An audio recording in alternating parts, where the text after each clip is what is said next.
بسم اللہ الرحمن الرحیم الحمدللہ رب العالمین والعاقبۃ للمتقین والصلاة والسلام علی سید الانبیاء والمرسلین فویل للمصلین صدق اللہ العظیم۔ محترم ناظرین کرام، آج ہم حاضر ہوئے ہیں قضائے عمری پڑھنے کا طریقہ۔ اس پر کئی سوالات حضرات کرتے ہیں کہ قضا نمازوں کو کس طرح پڑھنا چاہیے، اور جس کی نمازیں بہت زیادہ رہ گئی ہیں وہ حساب کیسے لگائے، اور بہت زیادہ نمازوں میں تخفیف کیسے کرے، اور قضا نمازیں کب پڑھ سکتے ہیں کب نہیں پڑھ سکتے۔ تو بہت سے سوالات کے جوابات انشاءاللہ ہم اپنی گفتگو کے اندر دیں گے۔ آپ حضرات ہمارے سے جڑے رہیں اور ہماری گفتگو کو مکمل سماعت کریں۔ اللہ رب العزت قرآن پاک میں جا بجا ارشاد فرماتا ہے، اے ایمان والو، نماز پڑھو نماز پڑھو نماز پڑھو۔ نماز دین اسلام کا ایک رکن ہے۔ نماز کی پابندی پر، اس کو بر وقت ادا کرنے پر کئی فضائل ہیں قرآن پاک کے اندر، احادیث طیبہ میں، اور نماز کے کئی جسمانی روحانی فوائد، اس میں کوئی شک نہیں ہے۔ وہیں نماز چھوڑنے پر عذابات بھی ہیں، نماز چھوڑنے پر وعیدیں بھی ہیں۔ اللہ ارشاد فرماتا ہے نا، فویل للمصلین، خرابی ہے ان نمازیوں کے لیے، الذین هم عن صلاتهم ساہون، جو اپنی نمازوں کو بھولے بیٹھے ہیں۔ اپنی نماز کو بھولنا، اس کا کیا مطلب ہے؟ نماز کو بھولنا، مفسرین کرام فرماتے ہیں اس کے کئی معنی ہیں۔ نمبر ایک نماز کو وقت پر ادا نہ کرنا۔ نمبر دو، نماز کو خشوع خضوع کے ساتھ، شوق اور ذوق کے ساتھ نہ پڑھنا۔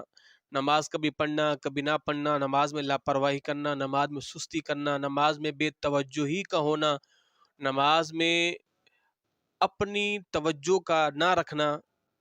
کئی اور معنی بھی ہیں کہ نماز جو وقت پر ادا نہیں کرتے۔ اس سے پاک میں آتا ہے، اللہ کے رسول نے فرمایا کہ مجھے فرماتے میں نے دیکھا ایک شخص لیٹا ہوا ہے، اور اس کے سرحانے ایک شخص پتھر لے کے کھڑا ہوا ہے، اور وہ پتھر مارتا ہے، اس کے سر کو کچل دیتا ہے، سر پھر ٹھیک ہو جاتا ہے، پھر پتھر مارتا ہے۔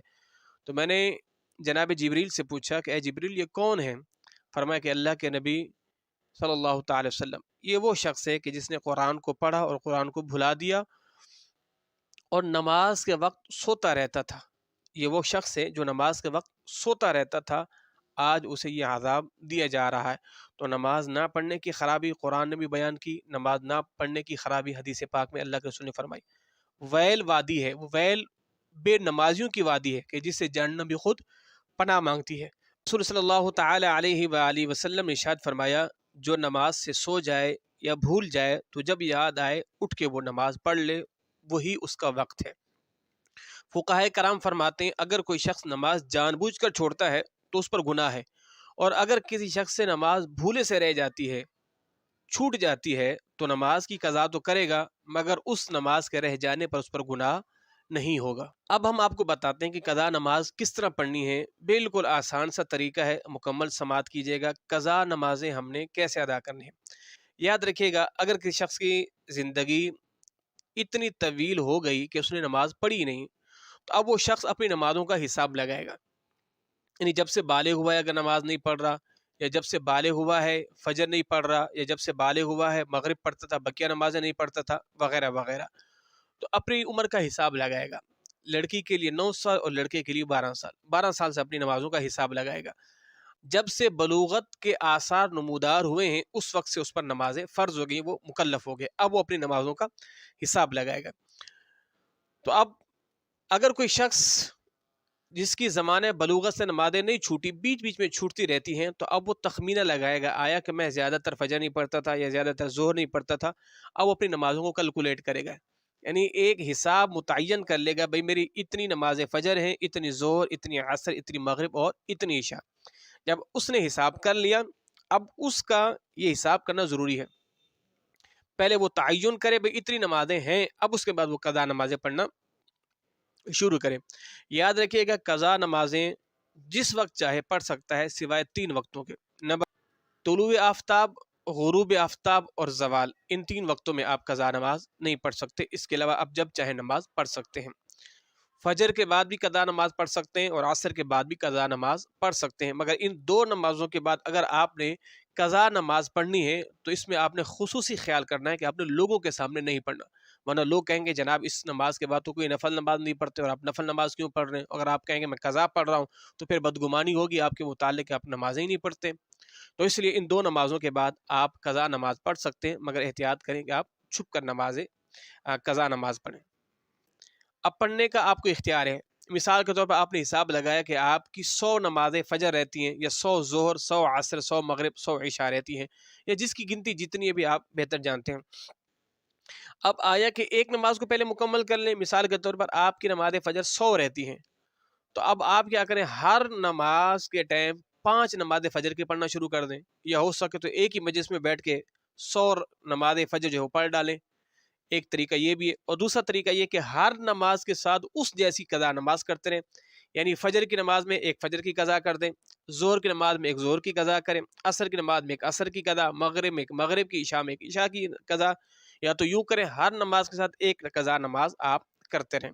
اور یہ بھی یاد رکھیے گا، نوافل پڑھنے سے بہتر، افضل اور اعلیٰ ہے کہ آپ قضا نمازیں پڑھیں۔ جیسے عصر کی 4 سنتیں غیر موقع ہیں، آپ اس کی بجائے آپ اپنی زندگی کی کوئی نماز عصر رہ گی آپ اس کی قضا کریں۔ عشاء کے اندر 4 سنتیں غیر موقع ہیں، اس کو پڑھنے کے بجائے اگر آپ کی عشاء کی نماز کوئی رہتی ہے آپ اس کی جو ہے وہ قضا کریں۔ تو نوافل سے بہتر ہے کہ آپ اپنی قضا نمازیں پوری کریں۔ سنت موقع نہیں چھوڑیں گے، اور وتر نماز آپ نہیں چھوڑیں گے۔ تو یہ تو ہوگی چند ایک باتیں۔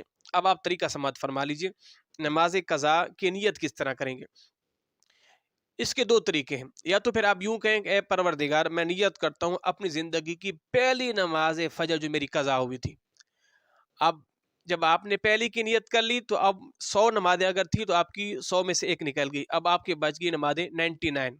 اب جب دوبارہ نیت کریں گے، اے پروردگار میں نیت کرتا ہوں اپنی نماز فجر کی پہلی قضا کی، اب جیسے نمازیں نکلتی رہیں گی اور آپ پہلی پہلی کہتے رہیں گے تو وہ نمازیں اس گنتی میں سے ختم ہوتی رہیں گی۔ تو جب جو نماز نکل گئی، اب جو اس کے بعد والی بچی وہ پہلی نماز ہو گئی۔ یا تو یوں نیت کر سکتے ہیں، یا پھر یوں کہہ سکتے ہیں اے پروردگار میں اپنی زندگی کی آخری نماز فجر کی نیت کرتا ہوں، تو یوں بھی آپ کر سکتے ہیں۔ اچھا جی، اب قضا نمازوں کا ہم نے پڑھنا کس طرح ہے۔ نمازیں قضا بہت ہوتی ہیں تو ہمیں ہمارا جو نفس ہوتا ہے وہ ہمیں سستی دلاتا ہے کہ یار اتنی نمازیں کیسے پڑھیں گے، چھوڑ دو، نہیں پڑھتے، تھک جائیں گے، وغیرہ وغیرہ۔ تو فقہاء کرام فرماتے ہیں اب نفس یہ چالیں چل رہا ہے، تو فقہاء کرام فرماتے ہیں کہ اس کے اندر تخفیف کی گئی ہے، اس تخفیف سے فائدہ اٹھائیں اور تاکہ آپ اپنی قضا نمازوں کو مکمل کریں۔ تخفیف کیا ہے نمازوں کے اندر؟ پہلی تخفیف تو یہ ہے کہ آپ نماز کے شروع میں ثنا یعنی سبحانک اللہ اور تعوذ تسمیہ چھوڑ دیں، یہ پہلی تخفیف ہے۔ اور دوسری تخفیف یہ ہے سبحان رب العظیم اور سبحان رب الاعلیٰ کو 3 مرتبہ پڑھنے کی بجائے آپ ایک ایک مرتبہ پڑھیں، دوسری تخفیف ہوگی۔ اور تیسری تخفیف یہ ہے کہ جیسے آپ 4 رکعت فرض پڑھ رہے ہیں، ظہر، عصر، عشاء اور مغرب کے 3 ہیں، تو آپ تیسری رکعت میں اور چوتھی رکعت میں آپ مکمل سورت فاتحہ پڑھنے کے بجائے 3 دفعہ سبحان اللہ سبحان اللہ سبحان اللہ کہہ لیں، یہ تیسری تخفیف ہے۔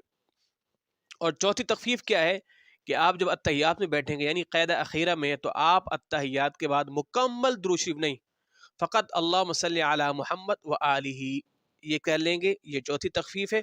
اور 5ویں تخفیف نماز وتر کے اندر ہے، اس کے اندر آپ دعائے قنوت پڑھنے کے بجائے اللہم اغفر لی یہ کہہ لیں، یا پھر کہہ لیں رب اغفر لی، یا پھر آپ یہ کہہ لیں۔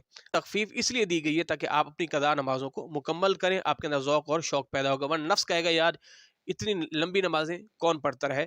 تو بہرحال اللہ رب العزت ہمیں اپنی نمازوں کی قضا کرنے کی توفیق عطا فرمائے، معمول بنا لیں، ہر نماز کے ساتھ ایک قضا نماز کرتے رہیں۔